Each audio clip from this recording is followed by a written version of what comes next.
In today's video, we're going to be going over some huge PlayStation 4 JRPG news. We're finally getting more information on Granblue Fantasy Project Relink, or now it's officially been retitled, and we've gotten a brand new trailer for that game. On top of that, there's going to be a fighting game tied to that game. It looks like Persona 5 will be getting a better version and a complete version. This isn't all too surprising since that happened with Persona 3 and Persona 4 as well, but it also looks like that Persona 5 might be getting a fighting game tied to it. Kinda funny how both of these JRPGs are getting fighting games attached to them, but that's cool nonetheless. Also, a couple days ago, we talked about the PlayStation 4 reaching a major sales milestone in surpassing the Xbox 360. Well, now it has officially surpassed its predecessor as well, so that's big news for the PS4. And lastly, we've got some great game deals to go over at the end of this video. A fantastic deal on Shadow of the Tomb Raider that you can find at your local Redbox, as well as a pretty good deal on Bloodborne, a digital code over at Amazon. More on that at the end of this video. First up, we got a brand new trailer for Granblue Fantasy Relink. It is not Project Relink anymore.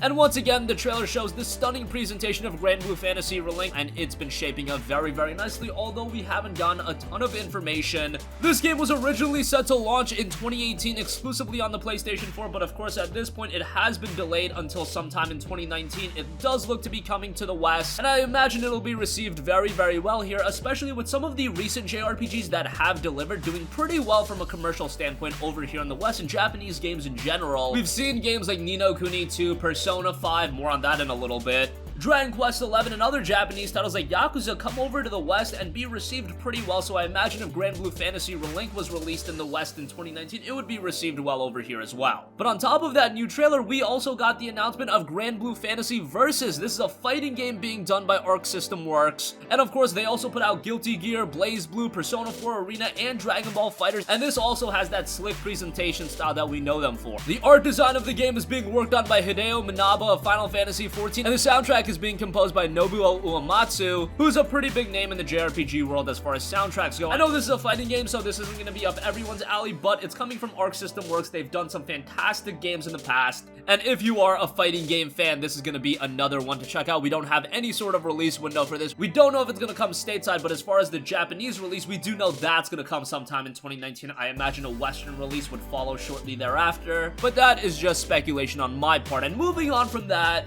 we've got some very interesting Persona 5 news that has come from the Japanese Textboard 5 channel, and that was translated by Persona Central. Specifically, it points towards a complete version of Persona 5 being released sometime in 2019, as well as a Persona 5 arena-style game, and it said the Persona 5 fighting game was delayed because Arc is busy with the development of a Granblue fighting game, that being Granblue Fantasy Versus. That seems to all align very well, and I imagine we will be seeing a Persona 5 complete version because, again, we saw that with Persona 3 and Persona 3 FES, and then we saw it with Persona 4 and Persona 4 Golden. I think Atlus is completely missing the boat by not re-releasing Persona 4 Golden on the PlayStation 4. I think fandom of Persona is higher than ever, and Persona 4 being ported over to the PlayStation 4, that Golden version specifically, would do very, very well, but that's something they haven't done yet. However, an extended version of Persona 5 would also be very well received. I imagine that now that you do have the environment of DLC content, you could also release it as an expansion to Persona 5, and you can release that complete version as well. Persona 5 does have some DLC content, but it's not like that DLC adds so much to the experience that you have to get it, so if they do release another version of Persona 5, I imagine it would have to be an extended cut, similar to FES and similar to Golden. So that leak points to that Persona 5 complete version coming sometime in 2019, and that's a game that I think a lot of gamers would be happy to revisit. Many have called it the best JRPG of this generation. Some have gone as far to say it's the best JRPG of all time, and honestly, I can't really go against that. It is just a masterclass of JRPG development when you look at how much depth that game has, how much variety it has, and the fact that it is an old school turn-based style game, but it really modernizes that style and makes it enjoyable even in 2017 when it was released. And if you go back and play it today, you'll still recognize it as one of, if not the best games of the entire generation. It was that good, and I've constantly recommended it, and there's a reason that even, 18 months after that game's initial release, it still goes for a hefty price. On sale, you're paying $20-$25, and a game that's 18 months old, usually it won't hold up in price that much, but in the case of Persona 5, they know how tremendous of a game it is, they know how much content it offers, how much quality content at that, and they know people will pay a premium to play that game. However, if you've held off this far, maybe waiting for that complete version that is rumored to be released in 2019 is your best bet. And moving on from that, the other day we covered how the PlayStation 4 hit a major sales milestone milestone by surpassing the Xbox 360 in sales, well, now we can confirm that the PlayStation 4 has also outsold the PlayStation 3 in terms of lifetime sale. The PlayStation 3 hit a total lifetime sales of 86.9 million, and the PlayStation 4 sold 1.6 million copies for the week ending on November 24th.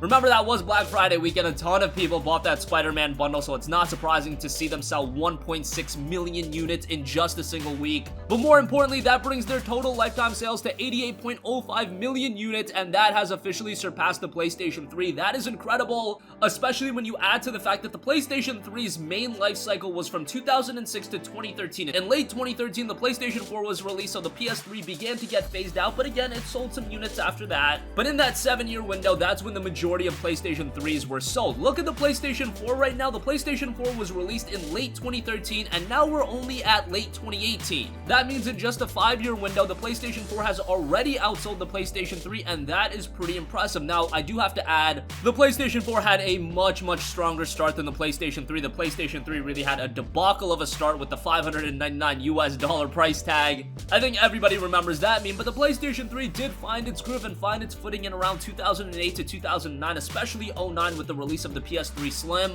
and then it did pretty well from then on. But even then, the PlayStation 4 in a 5-year window selling 88.05 million units, and it doesn't seem to be slowing down anytime soon. I could very well see Sony throwing on another price cut sometime in 2019, maybe to $250, maybe even $200, and then come next Black Friday again, I imagine that a bunch more units will be sold. However, I do see 2019 being that last super impactful year for the PS4, and then come 2020, we will be heading into the PlayStation 5, at least that's what I foresee, but I still foresee the PlayStation 4 easily surpassing 100 million units sold when all is said and done. But that is very impressive. Again, in just a 5-year window, the PlayStation 4 has outsold the PlayStation 3 when you compare it to its 7-year window. And lastly, I do want to go over some great game deals that are available right now. Shadow of the Tomb Raider is available for just $19.99 at Redbox. Now, that would be for a used copy, but still $20 for a copy of SOTR is absolutely ridiculous given the fact it was just released 3 months ago. This game has seen one of the quickest price drops that I can remember in gaming. However, all of these games that released in fall are seeing price drops like crazy. If you look at games like Soul Calibur 6, Black Ops 4 was available for $30, and that was a shocker to me. Pretty much every game not named Red Dead Redemption 2 has seen a significant price cut over the last few months, and SOTR for $20, I thought the game was pretty good, and for that price, it is definitely worth it.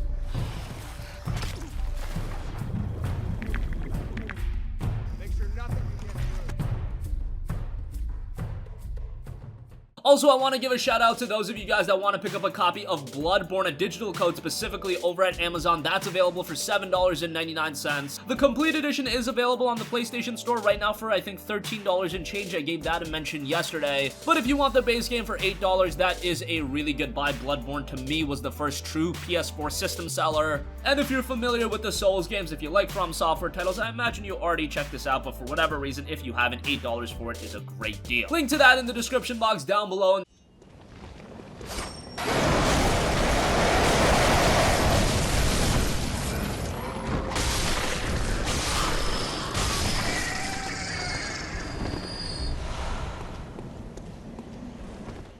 And that's gonna conclude this video. Again, Granblue Fantasy Project Relink has been renamed to Granblue Fantasy Relink. Granblue Fantasy Versus has also been announced. Persona 5 looks to be getting a complete edition in 2019. Looks like we're gonna be getting a Persona 5 fighting game as well. The PS4 has officially outsold the PS3. Get Shadow of the Tomb Raider for $19.99 at your local Redbox, and Bloodborne is available for $7.99 over at Amazon. That is a digital code. That's gonna conclude this video. Sound off with all of your thoughts in the comments section down below. Thank you for watching, and goodbye. Hey guys, we hope you enjoyed the video, and if you did, make sure to hit the subscribe button, and if you're already subscribed, do us a favor and hit the bell icon. This way you'll be notified whenever we post a new video. That's the best way to keep up with all of our uploads, and we usually try to upload 2 videos a day. And with the bell icon hit, you'll be notified whenever we do upload a video. As always, thanks for watching.